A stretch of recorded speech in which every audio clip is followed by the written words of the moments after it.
When I first brought you on, the first inaugural episode of 49ers Coast to Coast, if I remember correctly, your favorite quarterback was Trey Lance. Now, this was early in the process. We hadn't watched all of our opinions evolve.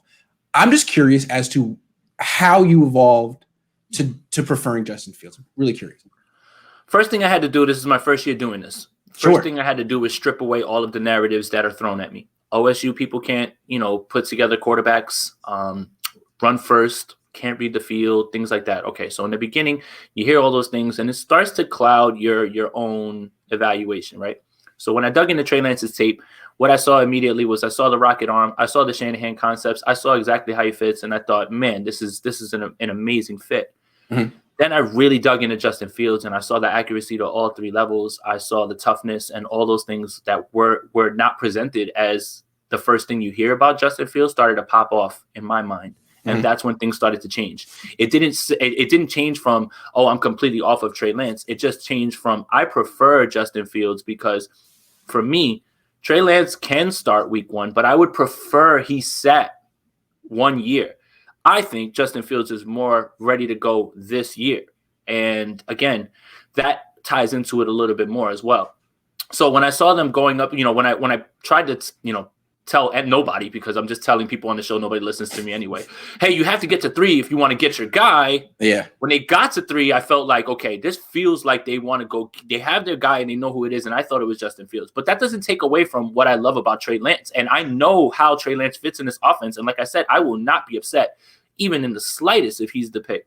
But yes, my process changed because I didn't know the process in the beginning. Okay, so I start with Trey Lance, and I'm taken by him, and I'm just like, look at all of these things, and then we start to dig into everybody else. Because remember, my thoughts have changed, from straight up hell no to Mac, and then like, okay, I kind of see it now. I see what you guys are talking about, but you have to be objective down the middle. So and that's the thing. So I didn't like Trey Lance at all at the beginning. No, you didn't. I wrote him off. Remember, and now the more I hear, the more I hear about him, the more I interview people that have coached him. I'm like, oh, okay. I definitely see the upside here. I can see it. I mean, 300 throws, it's a whole lot of faith and guessing, but I totally see the positives and why people like him. It seems to me that what you're saying is you feel Justin Fields is just more pro ready, more of a sure thing. Yeah. I mean, right now he is, but I had to figure out, and this is part of the process that I'm going through now when I talk with other people, I had to figure out what ceiling meant, right? And upside, because people use those words when they can't quantify what it is they're trying to say. Mm-hmm. So I was taken by, oh my goodness, he looks like, Josh Allen down the line if he plays well, if he moves, and those things. But then again, you have to kind of project where they're going to go as opposed to what you see. So like last night, on Sprint Right Option, that's a nice little plug. Vish and I, we did our quarterback comps across the board for all 5.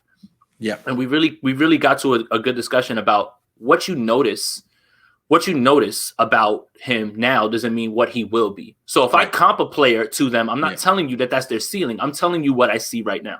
But fair. Yeah. Okay. So I guess my question is, you anticipated it. Mm-hmm. I know you like Justin Fields better, and I'm not trying to get you to change I'm just asking follow-ups. Yeah. Do you think Justin Fields also has a higher ceiling than Trey Lance? Depending on what how you define ceiling. Okay, why? I do. Only because he's ready to go now. And what I see is, the one thing that Trey kind of struggles with is the accuracy thing. And that's what Justin has in spades, and that's what I'm talking about. So that's the thing, right? So he's pro ready now. And if he evolves from what he is now, that is very scary. If you're talking about 3-4 years down the line and he starts to hit a ceiling, his ceiling is like Dak Prescott Turbo Edition. True. Like absolute Turbo Edition. Only thing that concerns me about Fields, and I know we've had this discussion before, we'll stop in a second, I swear, is the time he holds the ball is 3.11 seconds. That's a long time, and it's not. There's any number of factors that go into that, but I guess, and it's funny. I just interviewed Jim Moore Jr. about Justin Fields, and one of the things he liked about Justin Fields was his decision making. He's a great decision maker. I mean, look at his TD to INT ratio. So it's hard to even say, but when you look at the time he has holding the ball, and then those clips of his picks against Indiana, it's like, what are your instincts when things break down? Like, are you trying to do a little too much? One of the things I like about Trey Lance as I've dug into him is he checks the ball down. He gets the ball out of his hands. He's decisive. There are little things about Trey that I like a lot. Not to take things away from Justin. And here's the other thing. Everybody likes to point to me about the interception thing. It's like one or two plays. They're just concerning. It's like no, but I'm not talking about Justin Fields. I'm talking about Trey. So Trey had a perfect season, no interceptions. Did you watch all the games though? Because no, I'm sure there are a few. There's dropped interceptions. Yeah. So everyone look, has that. So look, again, numbers have to line up with film, and it has to all make sense. So like Deshaun Watson threw a bunch of picks in college. It's just it's one play from Justin Fields. It's playing against Indiana. He's going down. It should be a sack, and it's not his fault. It was not his fault. But like a foot and a half off the ground, he throws it up for grabs. And that's just that one play that's like, I guess it's hard to just that's really hypercritical to look at one play. But you know what I'm talking about, right? Of course. I told you that's my negative with Justin Fields is that sometimes you gotta just live to play another down sometimes. Dude, and he's relying on his athleticism because he knows he can make a play, and he's gonna. So I'm not gonna knock him for that because sometimes that works. Yes. But sometimes throw that ball away, maybe take that sack sometimes. That's it. And I just like that such a crazy athlete. I feel like most athletes have that problem at quarterback. Like, why would I want to get rid of the ball? Good things happen when I hold it. That's true. It's been like that your whole life. But Trey Lance is one of these rare mega athletes who's also like almost safety first, man. And he's very mature for an inexperienced quarterback. I didn't expect that. I mean, he's very smart.